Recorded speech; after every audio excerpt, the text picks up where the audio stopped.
محترمہ چیئرمین صاحبہ، میں شروعات میں اپنی طرف سے تعزیت پیش کرنا چاہوں گا ان 26 لوگوں کو جن کا نام پوچھ کر اور مسلمان نہیں ہونے کے ناطے پر ان کو گولی مار کر قتل کر دیا گیا۔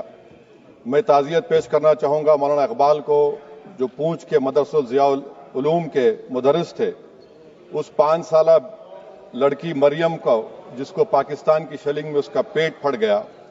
میں تعزیت پیش کرنا چاہوں گا میڈم زین علی اور عروہ فاطمہ، ان دو جڑواں بھائی بہنوں کو جن کی عمر 14 سال تھی، لانس نائک دنیش کمار کو، بی ایس ایف کے سب انسپکٹر محمد امتیاز کو۔ میں شکریہ ادا کرنا چاہوں گا کشمیر کی عوام کا کہ انہوں نے پہلگام کے واقعے کے بعد مسجدوں سے اعلان کیا مذمت کا، بغیر کسی کے بولنے پر روڈ پر نکل کر انہوں نے پاکستان سے آئے ہوئے دہشت گردوں کی مذمت کی۔ میں مبارکباد دیتا ہوں ہماری مسلح افواج کو کہ انہوں نے ایک عظیم قربانی پیش کی اور بہادری کے ساتھ آپریشن سندور میں بھارت کو کامیابی دلائی۔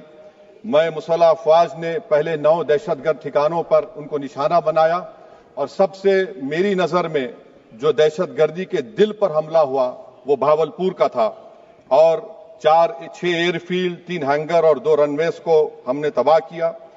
بعد میں آپریشن سندور کی کامیابی کی ایک اہم وجہ یہ تھی میڈم کہ ملک میں اتحاد اور اتفاق پیدا ہو گیا تھا، ایک یوفوریا پیدا ہو گیا تھا، مگر افسوس کہ حکومت نے اس کا فائدہ نہیں اٹھایا۔ میں آج بھی کہہ رہا ہوں، ذمہ داری کے ساتھ کہہ رہا ہوں کہ پاکستانی فوج، پاکستان کی ISI، پاکستان کا ڈیپ اسٹیٹ، ان کا حیاتی مقصد یہ ہے کہ ہمیشہ بھارت کو کمزور کیا جائے، اور اگر ہم کو ان طاقتوں کو کمزور کرنا ہے تو دیش میں اتحاد اور اتفاق کو برقرار رکھنا پڑے گا۔ اگر ہم بلڈوزر کے ذریعے یا پھر لسانی جبر کے ذریعے یا مذہبی فرقہ پرستی کے ذریعے اقلیتوں کو نشانہ بنائیں گے تو ہم خدا نہ خواستہ ان پڑوسی ملک کے دہشت گرد تنظیموں کو کہیں کامیاب نہ ہو جائے۔ میڈم، میں آپ کے سامنے یہ بھی کہنا چاہوں گا کہ اتحاد اور اتفاق اس ملک میں جب مضبوط ہوگا تو ہم کو بین الاقوامی سطح پر دکھانے کی ضرورت نہیں پڑے گی۔ میں آپ کی طرف سے حکومت سے چند سوالات کرنا چاہوں گا کہ وزیر اعظم نے کہا کہ خون اور پانی ایک ساتھ نہیں بہہ سکتے، آتنکواد اور بات چیت ایک ساتھ نہیں ہو سکتی، تو میرا سوال آپ کے ذریعے سے وزیر اعظم اور حکومت سے یہ ہے، پھر جن انسانوں کو بیسارا کی وادی میں مارا گیا تھا، کیا آپ کا ضمیر اس بات کی اجازت دیتا ہے کہ آپ ٹریڈ بند کر دیے، پاکستان کا ایئر کرافٹ ہمارے ایئر سپیس میں نہیں آ سکتا، ان کی کشتی ہمارے پانی میں نہیں آ سکتی، ٹریڈ ختم ہو چکا ہے ڈائریکٹ انڈائریکٹڈ، آپ کا ضمیر زندہ کیوں نہیں ہے؟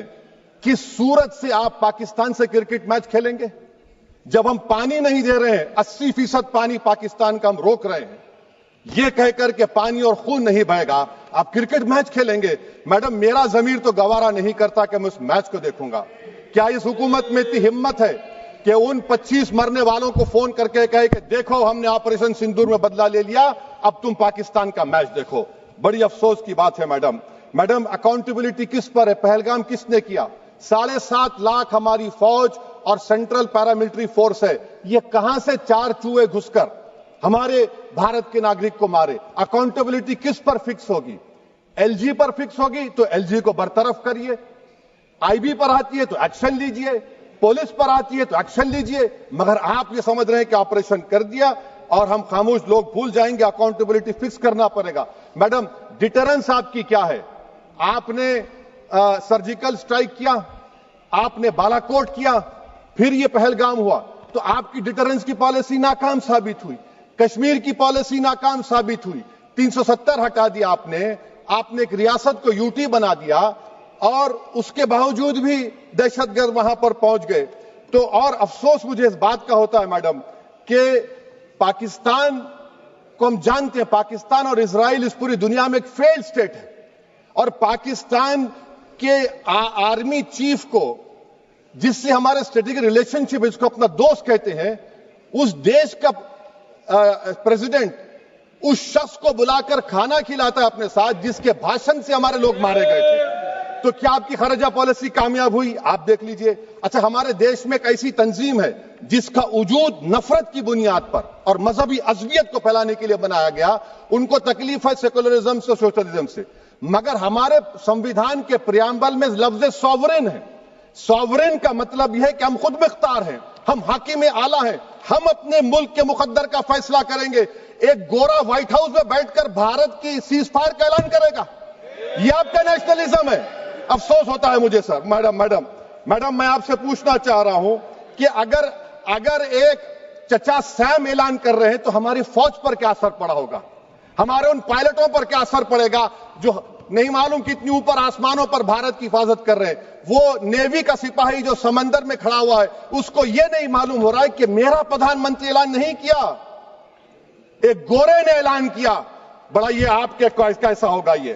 میڈم میرا سوال حکومت سے یہ بھی ہے کہ ہم کوئی ایڈورسریل کنٹری نہیں ہے امریکہ کے لیے، ہم دوست ہیں، اسٹریٹجک ریلیشن شپ ہے. کیا ایگریمنٹ ہم نے سائن نہیں کیا، تو کیا یہ دوستی نبھا رہے ہیں؟ میڈم میں ہسٹوریکل اگزامپل دے رہا ہوں. کرشچیف اور ٹیٹو، کرشچیف نے دباؤ ڈالا، ٹیٹو نے کہا میں نہیں مانتا، میں نیم جوائن کروں گا. میڈم فرانس اور یو ایس اے، ڈیگول کو جب یو ایس اے نے دباؤ ڈالا تو ڈیگول نے کہا کہ تم دوست ہو مگر ہماری خارجہ پالیسی آزاد نہ ہے. میڈم وہیں پر آپ دیکھیں گجرال صاحب جس کو کہتے سب سے کمزور تھے، وزیر اعظم تھے، انہوں نے بہادری کا مظاہرہ کیا، ریفولنگ کرنے نہیں دیا. ویتنام 20 سال یو ایس اے لڑا مگر جھکا نہیں، اور ہم ان کو بول بھی نہیں پا رہے. ہم تو کوئی دشمن ملک تو نہیں ہے امریکہ کے، یہ آپ کو سمجھنے کی ضرورت ہے. اور میڈم یہاں پر وزیر خارجہ نے کہا وہ چین گئے، ڈپٹی چیف آف سٹاف نے کہا کہ چین کے اکوپمنٹ ایک لائف لیب تھا ہمارے ان کے لیے. کیا آپ نے کہا چین کو کہ تم نے کیوں دیا پاکستان کو ہتھیار؟ آپ نہیں کہے. اور میڈم آپ جانتے ہیں کہ رکشا منتری نے کہا کہ سوئفٹ اینڈ پروپورشنیٹ. تو پھر جو انڈونیشیا ملٹری اٹیشے نے کہا کہ ہم کو کہا گیا مت مارو، ہم سیلف ڈیفنس میں بھی نہیں مار سکتے تھے پاکستان کو. اور اگر آپ ٹرمپ کے بیان کو غلط کہہ رہے ہیں کہ 5 ایئر کرافٹ نہیں گرے، میں یقین کرتا ہوں آپ کی بات کا. آپ ہمارے پائلٹس کو کمنٹ کریے نا، ہمارے پائلٹس کو کمنٹ کریے کہ ہم اپنے پائلٹس کی تعریف کرتے ہیں، آپ وہ بھی نہیں کرنا چاہتے. میں حکومت سے جاننا چاہتا ہوں میڈم کہ کیا فرانس نے ہم کو سورس کوڈ نہیں دیا جس کی وجہ سے ہمارے ایئر کرافٹ کو کیا نقصان ہوا؟ اب مستقبل میں آپ ہتھیار خریدیں گے تو کیا آپ سورس کوڈ حاصل کریں گے؟ اور میڈم میں آپ کو بتانا چاہ رہا ہوں، میرے سوال کا جواب حکومت دے. ہمارے پاس سینکشن جو اسکواڈرن ہے 42 ہے، 60 سال کے بعد صرف 29 کام کر رہے ہیں. پاکستان کے پاس 25 ہیں، چین کے پاس 50 سے زیادہ ہیں. 11 سال سے آپ سرکار میں ہیں، سب مرین نہیں ہے. 3rd ایئر کرافٹ کیریئر کہاں پر ہے آپ بتائیے. اور میڈم FATF میں لانا پڑے گا آپ کو. اگر آپ وشو گرو ہیں تو ہم آپ کو چیلنج کر رہے ہیں، آپ G7 کے کنٹریز کو، GCC کو اور چچا سیم کو راضی کرائیے کہ پاکستان کو، میڈم ختم کر رہا ہوں، FATF میں دوبارہ لایا جائے. میڈم آل پارٹی میٹنگ ہوئی، دیکھیں کتنا کانٹرڈکشن ہے کیندر سرکار میں اور اسٹیٹ سرکار میں.